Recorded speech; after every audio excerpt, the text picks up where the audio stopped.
Hey Helbee, welcome to the show. Thanks for having me. Of course. Just to confirm, since you're French, is it Helbee or Helbee? I just pronounce it the English way, but it stems from the letter L and B, which are my initials. So Wow. really have a way to say it. It's just whatever feels. No, that's good to know. So for the record, everyone, it's actually LB. We learned something there.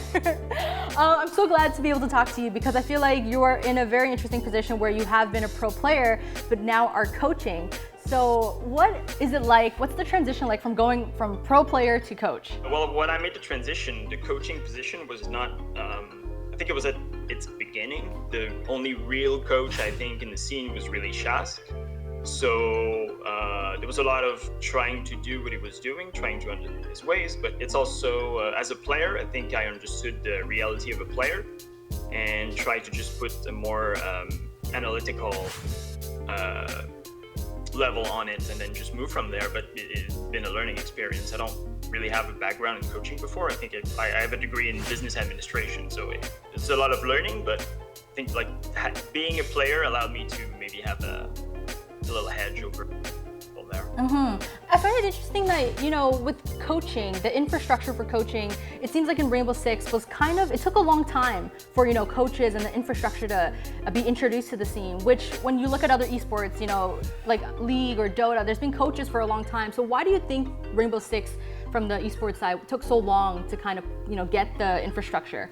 Honestly, it's probably because the scene was young and it was not sure the game would last as long as it was. Early on, there was a lot of doubt about the game and how we would perform in the esports ecosystem and so on. And I think maybe the game just needed to grow a little bit older to get some, ex-pro player to retire as a player and try to move on to, I think initially more analytical position and slowly maybe like going up as a coach. I know a lot of coaches probably just started as more analytical and then switch over to coach. Right. We're seeing definitely a lot more pro players stepping into the analytical role and now coaching role. So the scene is definitely growing. Also for you, you've actually played like in NA, but now you're coaching a European team. So you've experienced both regions. I wanted to know, is there really a big difference between the regions and like how they play the game? Historically, there's always been. I think in the first couple of years, there was like clearly an EU dominance when it comes to the play style. The last Invitational maybe shook that a little bit, but generally speaking, EU and NA were really close. I found this season to be pretty interesting because it seems that there's like a major difference between NA and EU, like other regions too, but NA-EU historically used to be somewhat close, and right now it seems like NA is all about planting the diffuser, setups, and so on, while EU is more of aggressive, trying to play refrag, try to force number advantage in every gunfight and move from there. So it's a shame we don't have any LAN events soon, because I would really love to see the EU play against NA and which mentality or which approach prevail. In terms of the region itself, do you feel like there's a bigger gap in terms of skill within Europe, like from the top team to the bottom team versus NA? EU is, there's always been 2 or 3 teams that have been lagging behind, but this season has been really, it shook everything. I feel like this season is the most unpredictable season I think we've seen. There's some team that when you look at expectation, they shouldn't win, and then they just like win by a landslide and so on. So this season is interesting for a reason. I don't know if it's because Echo is banned, which allows more different ban than we're used to, which probably shook a little bit the meta, but I've got no answer for that, but it's definitely an interesting season for that. You just said in your answer, you were alluding to teams that had high expectations but aren't performing to expectations. Is there a team in mind that you're talking about? Obviously, I think a lot of people had expectation for us. Mm-hmm. So I think it's just to remind ourselves and everyone that it's a new team. It's not old Vitality that could transition. It's a complete new team that just has the same name as the org that was there before, so Vitality. But sometimes just to remind ourselves that either, because I think even the players and like the support staff, we had maybe high expectation, and we were a little bit sad with the result. But is just to place ourselves in the right mindset and be like, well, it's still early, we've still got time, and we basically have maybe a month to just make everything work before the season starts, which is not exactly a long time when we consider that we switched compared to the old roster of Vitality. We switched the playstyle completely. We have a new IGL and new position and new roles, so essentially it's a new team, so we need to approach it that way. Yeah, you guys are really building it from basically the bottom up. You know, you bring up new IGL, Fabian, of course. When he announced that he was joining Vitality, everyone was talking about it, and even the roster itself has a lot of, you know, veterans. Like Goga's another one that's, you know, huge in the scene. When you're coaching a team with such, you know, big names, lots of experience, is there a different approach to it? Well, I mean, they won a lot of tournament, that's for sure. It's a lot of experience, but at the end of the day, we were all like learning the game together. I've been in the scene ever since the beta came out. So, sorry, even the alpha before the beta. So like we all know how the game is played, how it should be played in our minds. But like what works with them is they're willing to listen to anyone. It's not like they don't come in the team thinking like, oh, I won 2 major, 2 invitational, we're the best, we know exactly how it goes. They're open for discussion. If anything, it just makes the discussion more interesting because they have opinion, point of view, experience, which can clash with other opinion with the main coach, Laurie, and myself and other players who not necessarily won as much as them, but it's just everyone is open and willing to listen. Yeah, it's great. Let's talk about the series with G2, because a lot of eyes were on that match. Of course, with Fabian, like Goga, past members, right? It's like the rivalry. So when it came to that series, did you guys prepare maybe differently? What was the mental and preparation going into this match? Well, when the G2 match started, we already had a couple troublesome game, I guess, where the score wasn't meeting expectation, and I think we were still looking at that point, not necessarily to beat G2. Obviously, there was the like usual preparation, map ban, operator ban, how we approach the game, and so on. But our major problem was just like try to translate practice into game day, because it's different. There's a layer of stress more. There's a expectation. It's not as relaxed as a scrim. So I think that's where our problem lied. It's not necessarily the team we're playing against, but more like ourselves beating ourselves in these games. And that's what we're trying to figure out right now. Just make sure everyone's on the same page. And well, it worked the last game, so we just need to keep going. You guys definitely, there's some takeaways from that will definitely help in the future. But even after that series, I know a lot of people were talking about it, Reddit, social. Fabian had a 0.15 rating from CGG stats, and everyone just started talking about how, on one hand, it's unfair to use that stat against him, but on the other hand, you know, people were saying like that's your performance. So what did the team take from that? How did you guys feel about that situation? Well, honestly, we didn't pay too much attention. We knew, because the biggest thing that's missing from the viewers is communication. And we could feel just in communication, you don't look at the game, you just listen to the communication, and it was not the same as practice. It was sloppy, it was not good, and it was just generally the team was not working that, and that was a problem. And it just so happened that Fabian had a rougher day, but it's a team game at the end of the day. So if a player's struggling, everyone needs to uplift the guy who's struggling and be like, we got this, we got you. And it just didn't happen this day. So if anything, it's a team failure more than like an individual one. And like we understand that like CGGs, they need the clicks, they need the views, and it's just part of the business. So we just he wouldn't be a world champion if he was bothered every time. Right. Someone would say something bad about him on social media. So, yeah. Yeah, he definitely handled it with grace on social media. I loved his reply. So let's talk about the team and like future steps. What are your goals for this season? Well, the playoffs are still within reach. So I haven't done the math because this is not what we focus on. We just focus one game at a time. But if we win, and I don't know if it relies entirely on us winning or if we need some teams to perform poorly. but it's still within reach. So we take it one game at a time, try to make it to top 4, and we'll go from there. And if we don't make it to top 4, then we know what we need to work on. We'll have a period where we have a little bit of a break.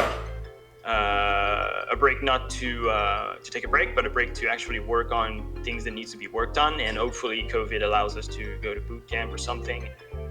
Yeah, that's where we go from there. All right. So I'm curious whether you actually miss being a pro player now that you've been coaching for a while. Do you ever miss going back? I really like my position as a coach. Sometimes I do miss it, but it's not in a way that I would like just throw everything away to go back to trying to be a player. I think I'm past that. I'm really past that. I just enjoy playing as a team. So from time to time, if there's a show match and someone can't or don't want to play, I'd happily go in, step in and play. But no, I wouldn't be willing to just quit everything. There's someday I miss it, but for the most part, I'm really happy. It's interesting. I feel like you have to be in a very certain mindset to be a pro player. Like it's not an easy, it's not an easy job. But I think earlier when I made the decision, it was just because as a player, it wasn't leading anywhere. So I was offered a coach position, so I took it, and I was like, let's see where it goes from there. And definitely it took a certain time for me to accept that I would not play anymore, but I'm well past that point, and I'm really comfortable with my choice. I wouldn't trade it for anything. That's so good to hear. Now, we earlier on put it out there on social media asking people to submit any questions that they may have for you. When we got a couple of replies, most were pretty funny questions. So we picked a couple and let's have you answer them. So we had one question from Romeo Gerard. He asked, how do you develop the team cohesion in a newly formed team? As for example, you had to do with Vitality at the arrival of players that never played together before. So how did you build that, cohesion? Well, obviously it's to get everyone on the same page about what our play style is going to be, how we approach the game, how we approached gunfight, objective in the round. It's just to get on the same page about everything. So there's a lot of meeting, there's a lot of talking when we realize that something isn't working or people don't agree necessarily on one subject. We stop, talk about it, figure out what's going to be how we approach it next time, and just move on. And obviously the players didn't necessarily all play together, but for the most part they were really friends. I know Fabian and Rise wanted to play together for a long time. Obviously Fabian and Goga played together for a long time. They won it all pretty much. They win it all pretty much. So they know each other very well. And it was mostly to try to bring them closer to Bibu and Hungry, who are very easy player to deal with. So it's not too hard. It's just making sure everyone's on the same page really. And obviously we've had our struggle right now. There's still some things we need to figure out, but yeah, this is just how you go. It's interesting. Do you think it's important to be friends with the people, your teammates? Does that help with cohesion, or is that just an extra thing on the side? I think being friend is an extra thing that comes if you have good relation. I mean, at the end of the day, yes, you're workers, and sometimes people justify that to have shitty behavior, but you're co-workers. You work together. You need to not necessarily be friendly or be friends in everyday life, but you're going to be talking to them every day. So you need to make sure that the conversation, what is said, is at least respectful. And usually when it's well handled, the bonus thing is people get friends naturally. That's just, I think, a byproduct of a good team spirit, I guess. All right, let's move on to another question that was submitted by Sean Senpai. This person asked, is fun and mental health a core thing that you are addressing? I think this is one of the things we realized after the first game that didn't go well. It's the mood in the team was not as fun as when we initially started. So this is something we try to incorporate. It's guys, yes, it works. Yes, it's serious. But if you don't have fun, you're going to hate it. And it's going to be a chore. And it's going to be painful. And you're going to stress. And it just... a lot of things bad comes from not having fun. So it's just trying to incorporate, loosen up a bit, have fun, feel the game, and just play. You know how to play. So for sure, it's a big component, and I think it's one of the reasons our last game went pretty well is we actually had fun playing. I think with the pressures of, the viewers and the tournaments, it's just people forget that it is a game, and people started playing this game because they had fun. Yeah. And a lot of people forget. Yeah. All right, now we got another question, and I feel like you might know this person, Jess Goat. Hey, Jess, shout outs. She asked a very serious question. Yes. So the question was, please ask Helbee why he's so, I'm gonna pronounce this wrong, vehemently, I don't know how to pronounce that word, believes Australia is fake. Thank you. What is the story behind this? What's the story behind this? Well, pretty much, I've had a lot of conversation with Jess at LAN events and other events, and it's easy for us to communicate and have fun, so we're just, I guess, friends, even though we don't see each other often. And at some point, I don't know what I was doing, but I just ended up on a weird subreddit that just was maps of the world without Australia. So I just went from there, and I was like, Jess, your country doesn't exist. I saw it on Reddit. It's true. You lied to us. And I just went from there, and ever since, it's been that way. It's been pretty fun. I mean, from my side, it's pretty fun. You followed that subreddit, didn't you? Oh, that's so good. It's really cool hearing from Jess, and of course, the EU casters. A lot of them are new, and I know they're new to the scene, and everyone's talking about them right now. And I wanted to just get from your perspective what it's like. You have these casters casting the games that your team does. Do you feel like the criticisms that they're facing right now is fair? Well, to be fair, I don't watch the stream with commentator open. For the most part, when I watch a stream, it's on two times the speed, and I mute and watch with music because it's work for me. So I need to do it quickly. I need to gather data about the game, or just see setups, which doesn't require listening to casters. And I very rarely watch the game live. But I mean, for the most part, like the casters that are there are not new. I mean, we've seen them before. We've seen them in minors. We've seen them at the Invitational. That was a couple months ago, 4 months ago. And I don't know. It seems like, for the most part, it's unfair criticism for people who generally just don't watch the game too much, or just because they don't like a caster because they don't like its voice, which is possible. Yeah. And casters from other games that I just can't listen to the voice, it like irritates me, and like that just happens. Like there's nothing I can do about it. There's nothing he can do about it. It's like it happens. Yeah, that's but fair. It's internet, so if you're successful and people like you, well, there's gonna be people who hate you too. So it's part of the game, I guess. It sucks, but. So bottom line is, from all this, Australia is fake. That's what I was saying. Yep, exactly. All right. Fair. All right, we gotta let you go now because we're out of time, but I really appreciate you joining us. Thank you so much, and best of luck to the team in the future. Thank you, that was super fun. Thanks for having me.